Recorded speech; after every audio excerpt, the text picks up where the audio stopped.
Your person's family's in panic. This will shock you, because they have decided to end there. Wait, pause for a second, wait, pause for a second. Something quiet, something almost invisible has just shifted. And this time, it isn't happening only inside your person. It's happening around them, in the rooms they grew up in the conversations they don't know are taking place, in the worried glances being exchanged between people who love them and don't know what to do with what they've been watching unfold.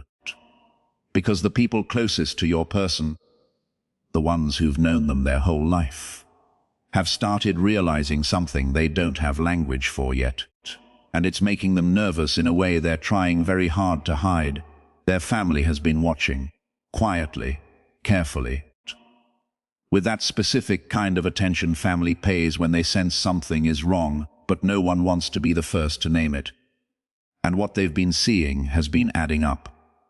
The smaller appetite, the shorter answers. The way your person doesn't quite light up the way they used to.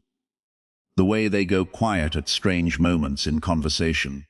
The way they leave the room a little too often, a little too quickly, a little too obviously needing a minute alone. If this message speaks to your heart, comment, "I receive this love." Like the video and subscribe for more. Let me walk you into this carefully, because I want you to hear it the right way.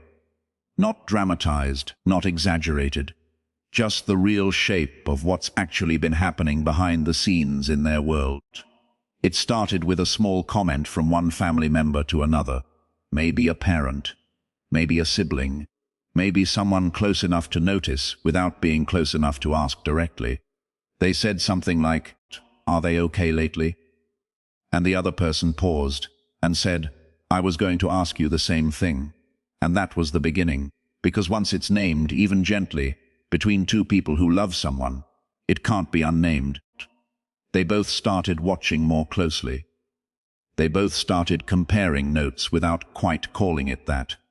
And the picture they've been quietly assembling is not the picture your person has been trying to present. Your person has been performing fine, performing busy, performing forward motion. But family sees through performance differently than friends do. Friends accept the version you offer them. Family compares it to the version they've known your whole life. And the gap, when it's wide enough, becomes impossible to ignore. So the family started talking. Not constantly, not dramatically, but in small, hushed conversations that happen in kitchens and on phone calls, and in those quick moments between bigger topics. They've been asking each other questions they don't quite know how to answer. What happened? Why are they like this? Is this still about that situation? Is this still about that person? Should we say something? Should we not say something? Are we making it worse? Are we making it better by staying quiet? Stay with this, because there's a deeper emotional layer here you need to understand. This isn't gossip. This isn't drama. This is the kind of worry that lives underneath family love. The kind that doesn't always know how to express itself, but can't pretend it isn't there. And here's where the title of all this lands, because I want to be honest with you. The word "end" in the framing is heavy, and I don't want to play with it the way some people would. Let me tell you what I sense is actually happening. They haven't decided to end themselves. That's not what's at stake here, and I won't pretend otherwise to keep you watching. But there is an ending happening, and it's significant in its own way. And it's part of why their family is in quiet panic right now. Your person has been hinting, in their own way, that they want to end something else. A chapter, a pattern, a version of their life they've been holding together with effort and pretense. They've started saying things, in passing, that have alarmed their family. Things like, "I think I need to make a real change. I think I've been doing this all wrong. I think I want to step away from some of this. I'm tired of being the person I've been pretending to be. I think I need to start over in some way." Those sentences sound benign on paper. But when your family hears them from someone who's been quietly unraveling for months, they don't sound benign. They sound like warnings. They sound like the first signals of a person who's about to make a decision big enough to rearrange their life. And the family doesn't know what that decision is. They only know it's coming. They can feel it. And they can't stop it, and it scares them. This is where understanding slowly begins. Because the ending your person is moving toward isn't something destructive, it's something honest. They are ending the version of themselves that pretended they were fine. They are ending the version of themselves that tried to outrun what happened with you. They are ending the version that kept saying the right things at family dinners while feeling nothing inside. And from the outside, that ending looks scary, because the people who love them don't know what's going to replace it. What happens next isn't loud, but it changes everything. Because once a person commits internally to ending a false version of themselves, every relationship in their life starts shifting around the change. Family senses it first. They know your person's baseline better than anyone. They know the tone of voice, the pace of speech, the eye contact, the energy in the room when your person walks in. And all of that has been off lately. Not catastrophically, but persistently. And persistence is what gets noticed. There was a specific moment recently, and I want you to feel it, not analyze it, where a family member sat across from your person and asked, gently, directly, "Are you okay? Really okay?" And your person didn't have a smooth answer ready. They paused, they looked away, they said something half-true. They said something like, "I'm getting there. I'm figuring some things out. I'll be all right." And the family member nodded, because what else can you do? But inside that nod was the realization that your person was not, in fact, getting there. That something was unresolved. That something was sitting in them they hadn't named. After your person left that conversation, the family member called someone else. And they said, "Something is wrong.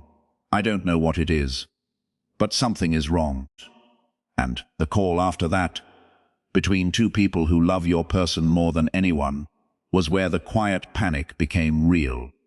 Because when family starts saying the words "something is wrong" to each other, the protective machinery kicks in. They want to fix it.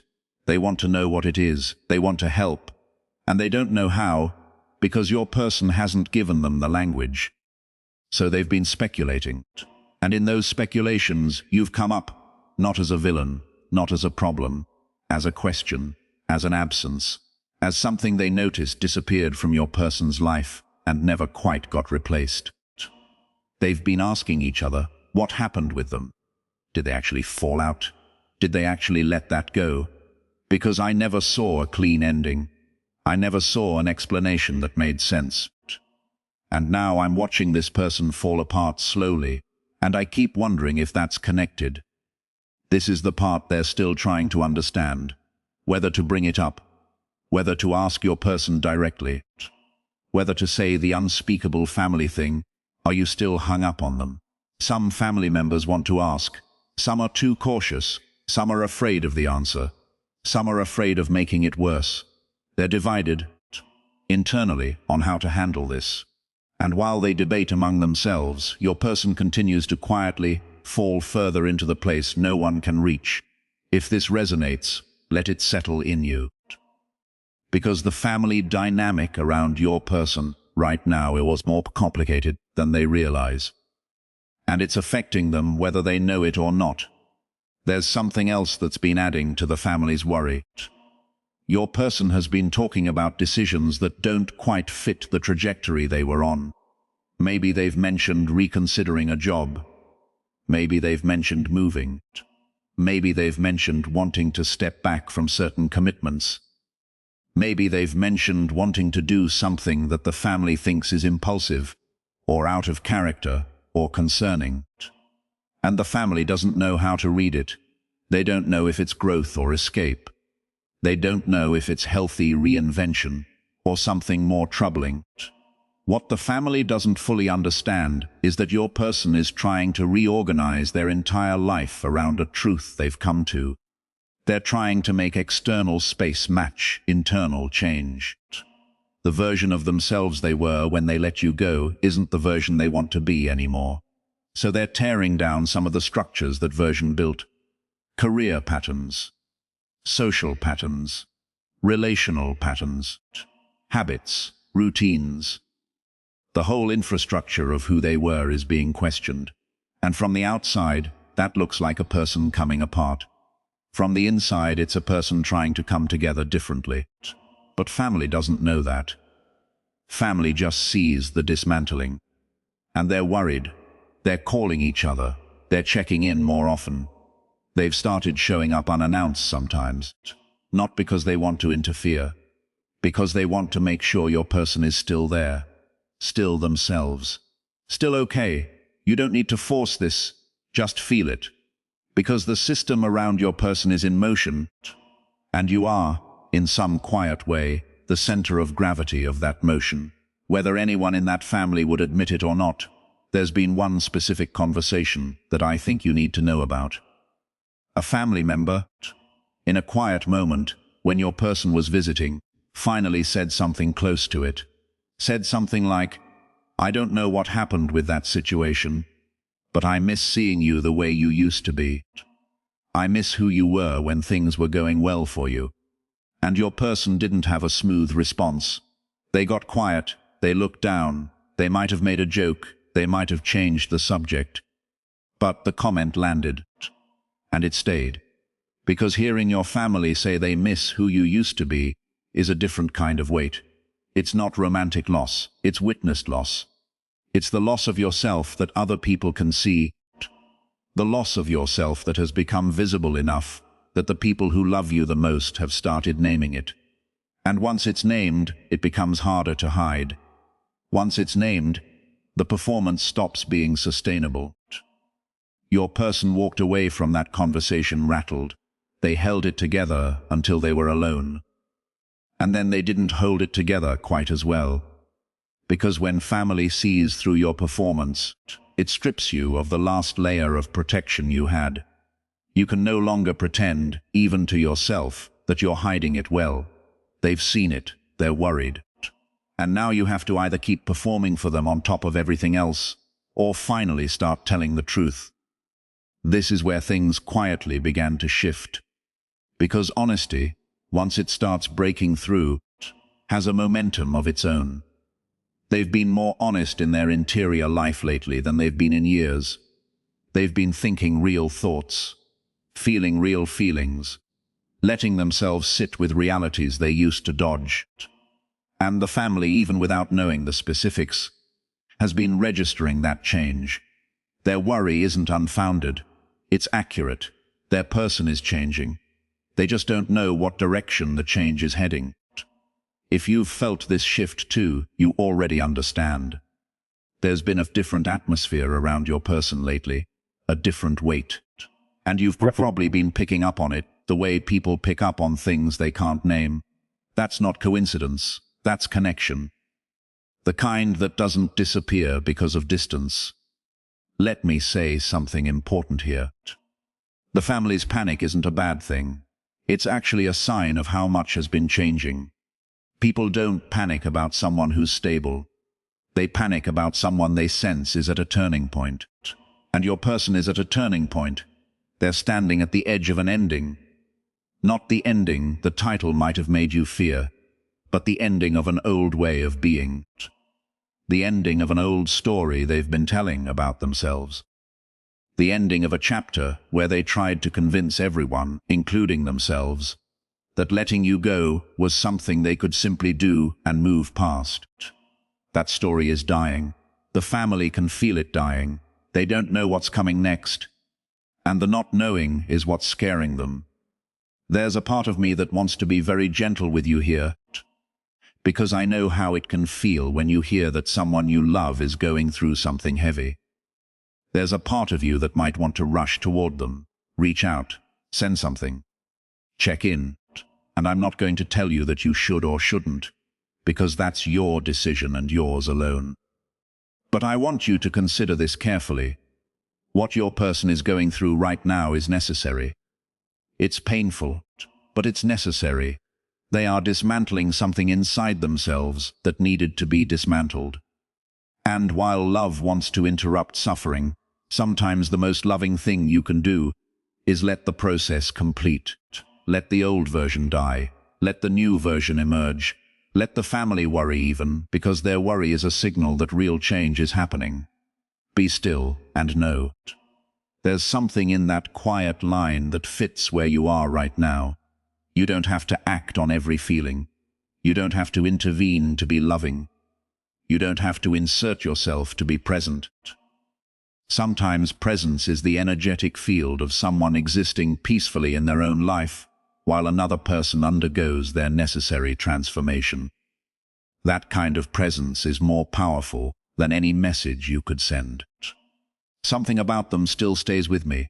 That's still the refrain, still the background hum.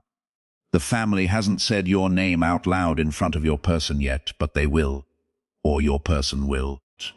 Or it'll come out sideways, in a question someone asks at the wrong moment, in a memory someone brings up without thinking, in a photograph someone finds and sets down. Your name is coming back into rooms it had been kept out of, and when it does, your person won't be able to deflect the way they used to. Here's the thing I want you to hold on to.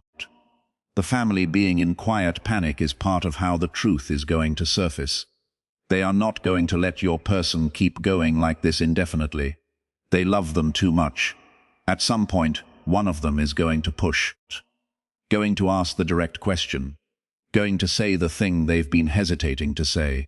Going to force your person to admit, out loud, in front of someone who knows them, what's actually been going on inside them for months. And once it's spoken out loud, it can't go back.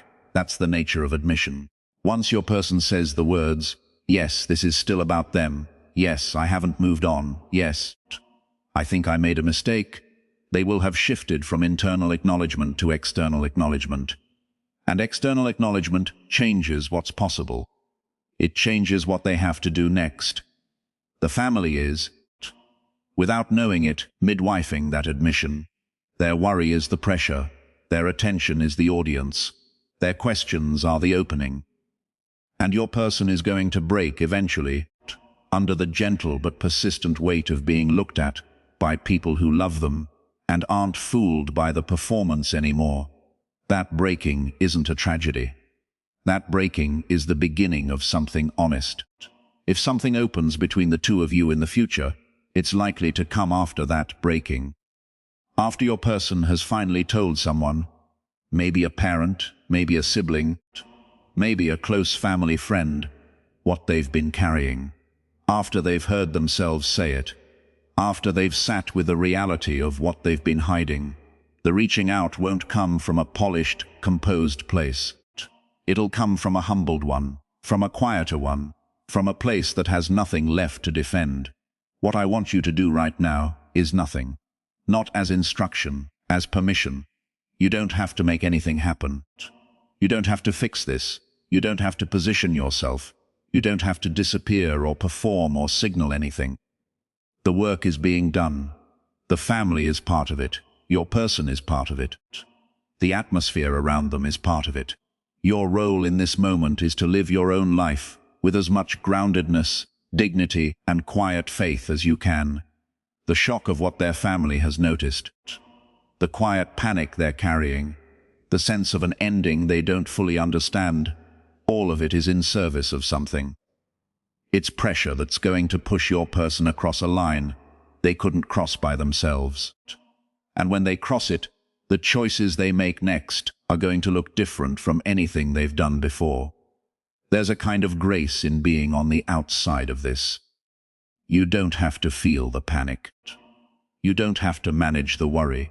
You don't have to sit at dinner across from someone who can see right through you. Your person has to do that, and in having to do that, they're being changed. What you do have to do is trust what you've been feeling. Trust that the heaviness in the air around your situation isn't your imagination. Trust that what's been unfolding behind the scenes is real. Trust that the silence hasn't been emptiness. It's been pressure, it's been process, it's been preparation. So let the family worry. Let your person feel watched. Let the ending of the old version of them happen on its own timeline. You don't have to interrupt any of it. You just have to keep being who you are, peacefully in your own life, available to whatever truth eventually arrives. And what they're beginning to realize now is something they can't walk away from anymore. Not this time.